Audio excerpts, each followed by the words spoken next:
সবাই জানো আগামী 27 তারিখ, 27শে ফেব্রুয়ারি এবং 4ঠা মার্চ দুটি আন্দোলনের ডাক দেওয়া হয়েছে আমাদের 2022 টেট পাস ডিএলএড।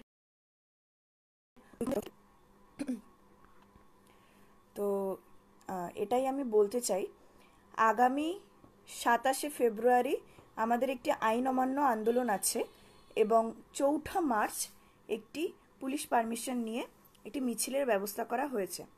সবাই হয়তো জানো যে আগামী 9th মার্চের মধ্যে ভোটের একটা ডিক্লারেশনের গল্প রয়েছে। যদি কোনোভাবে ভোট ডিক্লেয়ার হয়ে যায় তাহলে কিন্তু পরবর্তী সময়ে আমাদের ভ্যাকেন্সি এবং অন্যান্য বিষয়ে কিন্তু সমস্যা হতে পারে, সরকার হয়তো আমাদের নিয়ে নাও ভাবতে পারে। তাই জন্য ভোটের আগে আমাদের একটি মরণ কামড় দিতে হবে। আগামী 27শে ফেব্রুয়ারি আইন অমান্য আন্দোলনে আমি যাচ্ছি এবং বিভিন্ন জেলা থেকে অনেকেই আসছে। আমার একটাই রিকোয়েস্ট থাকবে যে অন্তত পক্ষে 2 থেকে 3 হাজার ছেলে মেয়ে যারা 2022 টেট পাস আছো তারা প্রত্যেকে রাস্তায় নামো, কারণ তোমরা রাস্তায় না নামলে সরকারের টনক নড়বে না, দেবে না। এটা পশ্চিমবঙ্গ, এখানে আন্দোলন করে শিক্ষকতার চাকরি ছিনিয়ে নিতে হয়। এটা বিহার নয়, যেখানে গত বছর থেকে এখনো পর্যন্ত প্রাথমিকে 1 লাখের ওপর শিক্ষক নিয়োগ হয়েছে এবং আগামী 1-2 মাসের মধ্যে সেখানে আরও 50 থেকে 60 হাজার প্রাথমিকে শিক্ষক নিয়োগ হবে। ওই রাজ্যের এমন অবস্থা যে ওখানে ক্যান্ডিডেটের থেকে ভ্যাকেন্সি অনেক বেশি।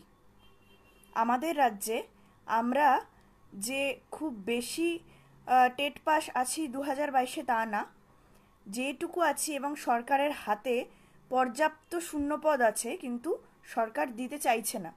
তাই আমাদের আন্দোলন করেই আমাদের নিজের হকের চাকরি ছিনিয়ে নিতে হবে। আগামী 27 তারিখ যে আইন অমান্য আন্দোলনটি আছে, অনেকেই হয়তো ভাবছো যে পুলিশ নিয়ে যাবে, কোনো রকম কোনো সমস্যা হবে কিনা পরবর্তী সময়। এরকম কিছু হয় না।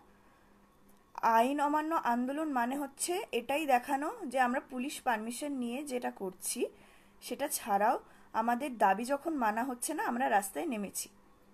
গণতন্ত্রে প্রত্যেকটি মানুষের এবং জনগণের অধিকার আছে তাদের দাবি নিয়ে কথা বলা এবং আন্দোলন করা। তাই জন্য বলছি, আগামী 27শে ফেব্রুয়ারি যদি আমরা 3 থেকে 4 হাজার ছেলেমেয়ে রাস্তায় নামতে পারি, আগামী 4ঠা মার্চের হয়তো কোনো রকম কোনো প্রয়োজন হবে না আন্দোলন করার। আরেকটা জিনিস একটু বলি, ম্যাট 1594-এর কথা হয়তো অনেকেই শুনেছ। তো আমি এটুকুই বলবো, ফান্ডিংটা করো। 2017 সালের যারা টেট পাস ছিল তারা প্রত্যেকে কিন্তু ফান্ডিং করে এবং আগামী ওদের যে কোর্ট কেস যেগুলো ছিল সেগুলো তে সফল হয়ে ওদের যারা টেট পাস ছিল তারা প্রত্যেকে সেখানে ফান্ডিং করে এবং নিজেদের চাকরি কিন্তু তারা সিকিওর করে নিয়েছে। তারা প্রত্যেকে আজকে স্কুলে গেছে। আমি শুধু এটাই বলবো, আমাদের সামনে সমূহ বিপদ। যদি কোনোভাবে আমরা ম্যাট আটকাতে না পারি, আমাদের কিন্তু যে ইন্টারভিউ নোটিফিকেশন আসবে সেখানে এরা ঢুকবে। এই ম্যাট আমাদের ঘাড়ের ওপর নিঃশ্বাস ফেলছে, ম্যাটকে যেভাবেই হোক হাঁটাতে হবে।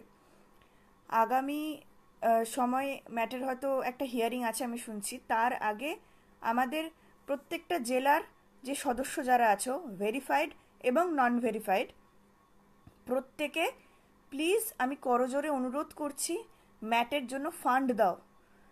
যে 30-35 হাজার ছেলে মেয়ে এই গ্রুপে যদি থাকো, আমি বলবো তোমরা প্লিজ অন্তত 100 টাকা 200 টাকা করে হলেও তোমাদের হাত খরচা থেকে বাঁচিয়ে ম্যাটের জন্য ফান্ড দাও। ম্যাটের ফান্ড না দিলে কিন্তু আমাদের কোনোভাবেই যে ভ্যাকেন্সি বেরোবে আমাদের সবার চাকরি হবে না।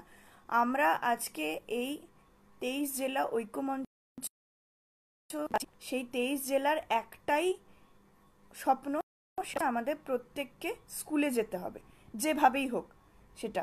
আর যেভাবেই হোক সরকারের থেকে 50 হাজার শূন্যপদ বের করে আমাদের ইন্টারভিউয়ের নোটিফিকেশনটা বার করতে হবে। তাই আগামী যে কেসগুলো আছে, যেমন ক্লাস 5 পিডিএফ এবং ম্যাট অবশ্যই তোমরা প্লিজ ফান্ডিং করো। ফান্ডিং না হলে কিন্তু আমাদের পক্ষে অসম্ভব কোনোভাবেই এই কেসগুলোকে এগিয়ে নিয়ে যাওয়া। এবার আসি পরবর্তী বিষয়টি নিয়ে, সেটা হচ্ছে 2022 টেট পাস ডিএলএড ঐক্য মঞ্চ একটাই, সেটা হলো এই গ্রুপ। আমরা চাইছি, এবং এটাও আমরা পরবর্তীতেও চাই, আমরা সবাই মিলে এই একটা ছাদের তলাতেই দাঁড়িয়ে আন্দোলন করতে এবং এই একটা জায়গা থেকেই আমাদের নিজেদের সমস্ত যে স্বপ্ন, স্কুলে যাওয়ার স্বপ্ন, সেটি সফল করতে। আমি প্রত্যেকের কাছে আহ্বান জানাচ্ছি, যে কোনো সংগঠন যা আছে সবার কাছে আমি অনুরোধ করছি, 27 তারিখে আমরা একসাথে লড়ব। আগামী 27শে ফেব্রুয়ারি পুলিশ যদি আমাদের আটকাতেও চায়, আমরা কিন্তু আটকাবো না। এই রাজপথে দাঁড়িয়ে আমরা প্রত্যেকে আন্দোলন করব। আমি সবাইকে আহ্বান জানাচ্ছি আগামী 27শে ফেব্রুয়ারি আসার জন্য। সরকারকে দেখিয়ে দিতে হবে যে 2022 টেট পাস ডিএলএড ঐক্যমঞ্চ শুধু কথায় নয়, কাজে করে দেখায়। আমার প্রত্যেকের কাছে এটাই অনুরোধ, প্লিজ সবাই এসো 27শে ফেব্রুয়ারি। এবং পরবর্তীতে 4 মার্চ, সেই দিনও আমাদের একটি পুলিশ পারমিশন নিয়ে মিছিল আছে। 27 তারিখে শিয়ালদা মেট্রো গেটের সামনে সবাই জমায়েত হবে। আমরা প্রত্যেকে সরকারের চোখে চোখ রেখে এই আন্দোলন করব।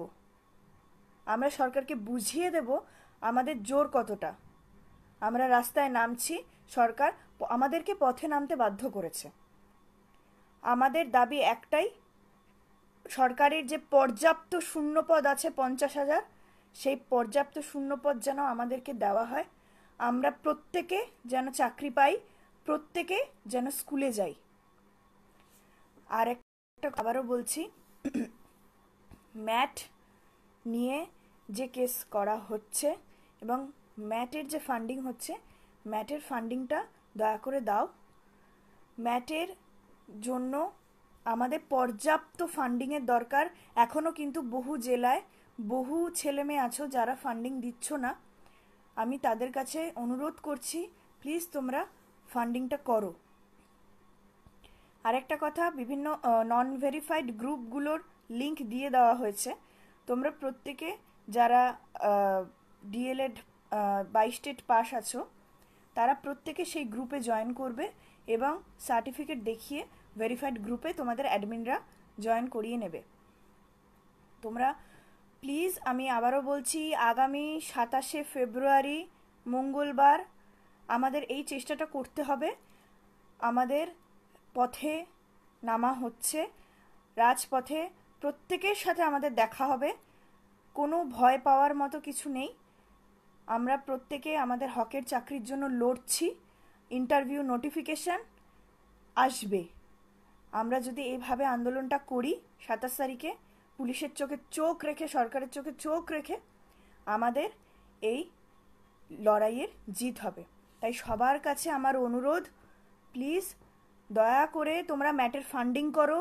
27 তারিখে অবশ্যই আন্দোলনে এসো, নিজের চাকরির জন্য, আর কারোর জন্য না, আর কোনো কিছুর জন্য না, নিজের চাকরির জন্য 27 তারিখে পথে নামো। যদি আমরা 27 তারিখে এইভাবে এত ছেলে মেয়ে যতজন আমরা এই গ্রুপে আছি প্রত্যেকে রাস্তায় নামতে পারি, হয়তো আগামী 4 মার্চ আমাদের রাস্তায় নামার প্রয়োজন হবে না। তাই জন্য বলছি, তবু আমি বলছি 27 তারিখে পথে নামো এবং আগামী 4 মার্চেও যে আমাদের আন্দোলন আছে, প্রত্যেকে এসো, ম্যাটের ফান্ডিংটা করো এবং আমাদের পরবর্তী যে কেসগুলো সেই আপডেটগুলো তোমরা পাবে। সবকটাই প্রায় পজিটিভ দিকেই রয়েছে। তাই বলছি 27 তারিখে এসো। প্রত্যেকের কাছে আমার অনুরোধ, 27 তারিখ পথে নামো এবং ম্যাটের ফান্ডিংটা প্রত্যেক জেলার সদস্যদের কাছে অনুরোধ ফান্ডিংটা করো। ধন্যবাদ। শেষবারের জন্য বলছি 27 তারিখে রাজপথে আমাদের দেখা হবে। ধন্যবাদ। এই বলে আমি লাইভটা শেষ করলাম।